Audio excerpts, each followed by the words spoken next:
Hi welcome to AP TV news వార్తలు చదువుతున్నది P Rajeshwari. ఎడ్ల పరుగు పందెంలో గెలుపు పొందిన వారికి బహుమతి అందజేసిన జాడే అనిల్ కుమార్. జిల్లా అధ్యక్షులు. రాజ్యాంగ అవగాహన వేదిక కోమరంభీం ఆసిఫాబాద్ జిల్లా కౌటాల మండలంలోని మొగడ్ ధగడ్ గ్రామంలో జై ఛత్రపతి శివాజీ ఎడ్ల పరుగు పందెం కార్యక్రమం 5వ రోజు వరకు నిర్వహించిన ఎడ్ల పరుగు పందెంలో గెలుపు పొందిన వారికి జాడే అనిల్ కుమార్ జిల్లా అధ్యక్షులు రాజ్యాంగ అవగాహన వేదిక తరపున బగట్ 5వ బహుమతి ఎడ్ల పరుగు పందెంలో గెలిచిన వారికి 3000 రూపాయలు ఇవ్వడం జరిగింది. కావున 5వ బహుమతి గెలిచిన వ్యక్తి జడే అనిల్ కుమార్ కు ధన్యవాదాలు తెలిపారు. ఈ కార్యక్రమంలో నరులే, వాను పటేల్, నీకోడే, రఘునాథ్, నేవారే, బండు, నాగోసే, ప్రభాకర్, చౌదరి ఏమాజీ, కన్నకే, మంగేష్ చౌదరి, సునీల్ సర్వర్, సురేష్, ఎలుములే, గోసాయి తదితరులు పాల్గొన్నారు.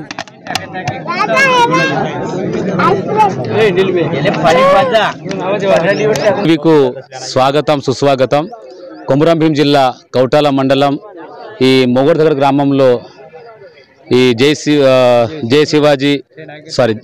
ఛత్రపతి శివాజీ పర్డ్ సమితి అంటే వీళ్ళు ప్రతి సంవత్సరం సంప్రదాయ ప్రకారం వీళ్ళు ఇక్కడ కార్యక్రమం నిర్వహిస్తున్నారు. మనతోని పెద్ద మనుషులు ఉన్నారు, ఒకసారి వాళ్ళని అడిగి తెలుసుకుందాం. చెప్పండి, అసలు ఈ పర్ట్ అంటే ఏంది, మీరు ప్రతి సంవత్సరం నిర్వహిస్తున్నారా?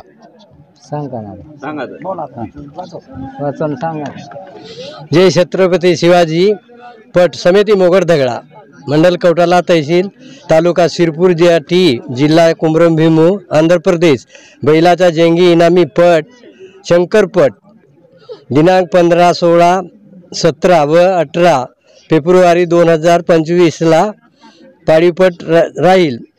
दिनांक 19, 20 फेब्रुवारीला 2025 सेकंदाचा पट राहील. यांचे बक्षीस अ गटाचे आणि 7000 पहिला नंबरला आणि ब गटाचे बक्षीस 7000 पहिला नंबरला राहील आणि दुसरा 6, तिसरा 5, चौथा 4, पाचवा 3000 असे बक्षीस या मंडळाने ठेवलेले आहेत. या मोगडदगडात दरवर्षी ह्या तिसरा पट झालेला यावर्षी झालेला आहे. याच्या पलीकडे असेच पट मोगडदगडात भरवण्यात येते. हेच आपल्या मंडळाची सप्रम भेट तुम्हाला मिळेल. ABTV reporter Anil Kumar. Thank you ABT news channel को धन्यवाद.